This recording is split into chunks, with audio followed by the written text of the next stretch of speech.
The opening scene features a cellular biology professor and former U.S.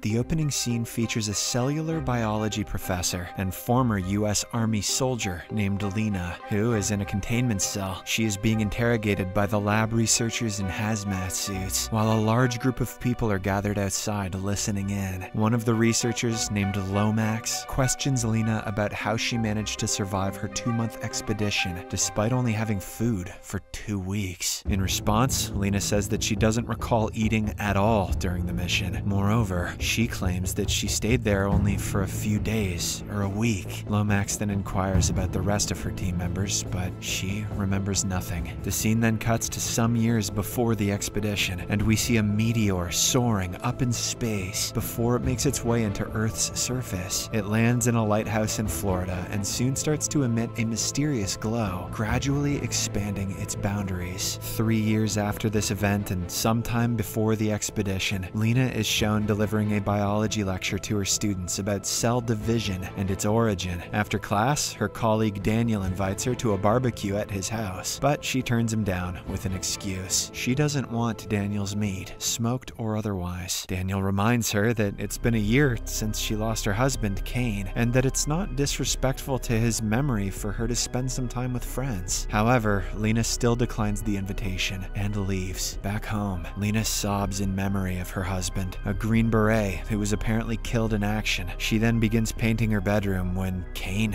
unexpectedly shows up. She's overjoyed to see him alive and runs over to hug him tight, but Kane behaves differently. Later on, she asks him several questions about where he was for such a long time and if he was on a secret mission. However, Kane looks perplexed and doesn't respond to any of her questions. When Lena asks about how he got back home, he responds that he found himself outside the room and saw the door open. Just then, Kane takes a sip of water and says that he isn't feeling well, as evidenced by the blood in the water. Seeing this, Lena calls an ambulance to rush him to the hospital. En route, the police cars block their path and proceed to take Kane away. Lena tries to stop them, but they inject her with a sedative, rendering her unconscious. Afterwards, Lena regains her consciousness and finds herself in a government facility called Area X. There, she is approached by the head of the department, named Dr. Ventress, who introduces herself as a psychologist and works for an organization called the Southern Reach. Ventress then asks Lena about her husband's mission and how he returned, but the latter is oblivious. Lena demands to know what's going on, and Ventress shows her a mysterious glowing zone called the Shimmer, caused by a meteor. She explains that the Shimmer's boundaries are expanding, and if it's not stopped, it will engulf all cities as well as states. According to Ventress, Kane was part of a secret expedition to the Shimmer, and he is apparently the only person to have returned. His entire team is reported as dead or missing, but sadly, Kane is also suffering from multiple organ failure and massive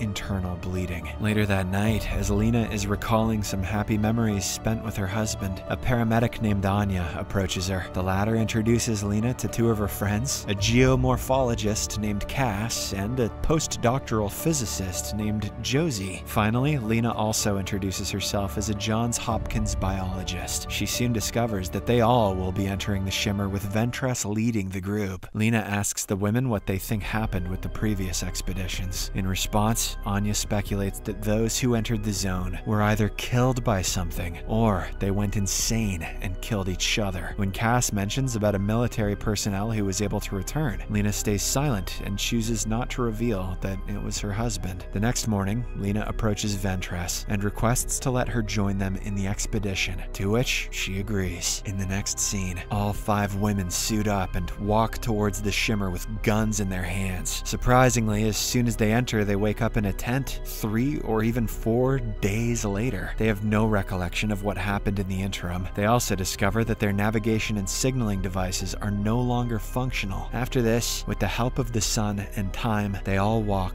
towards the south. Eventually, they arrive at a swamp where they notice different species of flowers and hopefully not Shrek. Upon closer examination, Lena is surprised to discover that they are all growing from the same branch. In the meantime, Josie investigates investigates a small hut, but suddenly a creature drags her into the water. Everyone rushes to her assistance and successfully manages to pull her out. A few moments later, they notice a massive alligator charging towards them. Using her military skill, Lena continuously shoots the alligator until it stops moving. After this, she examines the crocodile's mouth and discovers shark teeth in it. It appears that there may have been some kind of crossbreeding occurring within the shimmer. Following this, they all board 2 boats and continue their journey towards their destination, the lighthouse. Lena rides with Cass, during which they talk about their past. Lena shares that she was in the army and also that her husband was KIA. In turn, Cass mentions that she lost her daughter due to leukemia. She also reveals things about the rest of the team members, like Anya, who is a recovering addict, and Josie, who had tried to commit the unthinkable. She further adds that nobody seems to know much about Ventress, other than the fact that she doesn't have any friends or family. After a while, the group arrives at Fort Amaya, a military base which was the previous headquarters of the Southern Reach before the Shimmer engulfed it. The deeper they go, the more mutations they discover, much like tumors. As they enter the building, they learn that the previous expedition team had also used the place as a camp. Upon further investigation, they discover a microchip, probably left by the previous group. As they insert it into their device, they find a video in which Kane is seen dissecting his fellow soldier's stomach to reveal the swollen intestine moving like a snake. In another part of the building, they discover a soldier's upper body, which is separated from its lower body and covered in fungi. It's one of the coolest things I've ever seen in a movie. Just look at it. Would you just look at it? Josie doesn't want to stay there anymore after these discoveries, but Ventress asserts that they've got no choice as it's getting dark. That night, Lena is reminded of her husband's unusual behavior just before leaving for the mission, which makes her unable to sleep. So she wakes up and starts examining a cell sample she gathered earlier. As she studies via microscope, she is shocked to see that the cells are dividing rapidly, unlike the normal cells do. Shortly after, she goes to talk to Ventress, who is keeping watch. Lena asks why her husband volunteered for the mission, to which Ventress indirectly implies that he might have had some issues with the marriage. Hearing this, Lena realizes that her husband must have found out about her affair with Daniel, which is why Kane decided to join the mission.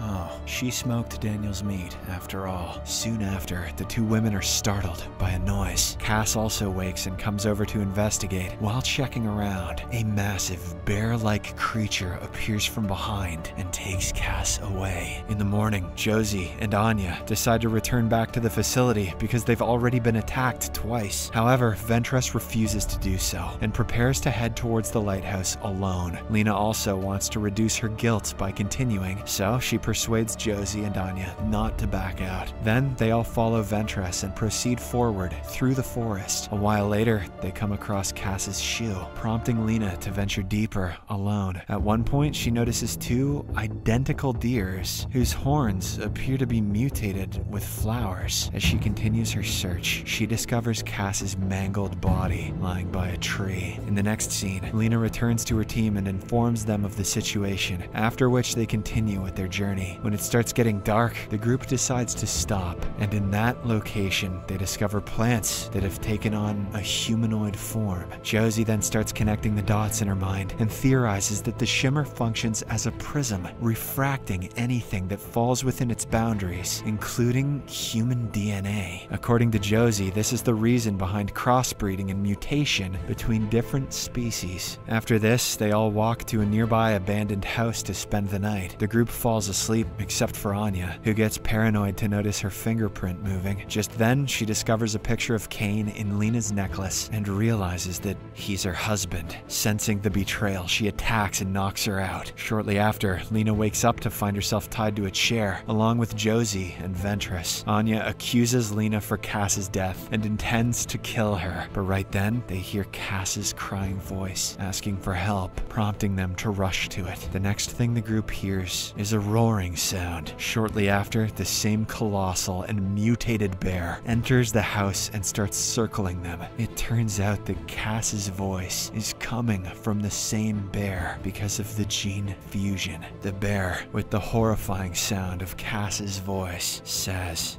"I'm smarter than your average bear." The bear tries to devour Lena, but Anya, who is now wounded by the bear's attack, walks in with a gun. She tries to shoot the bear, but the creature instead tears her apart. The bear then returns to Lena, but Josie somehow manages to free herself and shoots the bear to death. Ventress fears that she wouldn't make it to the lighthouse if she stays with the group, so she sets off towards the lighthouse alone. In the morning, Lena finds Josie out in the yard and informs her that she found mutations in her blood. Josie believes that the mutations will soon be inside everyone. She checks the roots and leaves that are sprouting on her arm and starts walking away. Lena pursues her, attempting to stop her, but Josie soon disappears. She probably mutates into one of the humanoid plants. Now that she's all alone, Lena finally reaches the coast and notices the lighthouse from a distance. As she approaches it, she notices numerous skulls and skeletons lying outside. Lena enters the lighthouse and finds another charred skeleton sitting against the wall with a camera pointing at it. Upon playing the video, she sees Kane sitting down as he holds a phosphorus grenade. Kane says that he doubts his own identity as his sense of reality appears to have been warped. He asks the person behind the camera to take care of Lena before he pulls the pin on the grenade and blows himself up. Following this, the person behind the camera walks into view and is revealed to be some kind of clone of Kane. This makes Lena realize that Kane, whom she previously met, was a doppelganger. All these revelations break Lena down, but she still continues on her mission. She goes further into the lighthouse and finds Ventress, whom appears to be mutating. Ventress tells Lena that the shimmer is of alien origin and that it's preparing for an annihilation. Now that she's said the name of the movie, she's got nowhere to go, so her body starts to dissolve into a bright form of light. During this transformation, she absorbs a drop of blood from Lena's face and changes into a faceless, shimmering humanoid. In a state of panic, Lena starts firing towards it, but it's unaffected. Out of fear, she bails from the tunnel, but the humanoid form teleports in front of her. Lena tries to fight, but the entity fights back. After a while, Lena realizes that the creature is not attacking her, but is simply mirroring her actions. Lena attempts to run out, but the entity grabs her and continues to mimic her. Amidst this, Lena finds a grenade and comes up with an idea. She slowly hands over the grenade to the entity, which has started to resemble her slowly. Lena pulls out its pin and rushes out of the lighthouse, leaving it to detonate. The entity spreads the fire, causing the whole lighthouse to burn. Eventually, the entire shimmer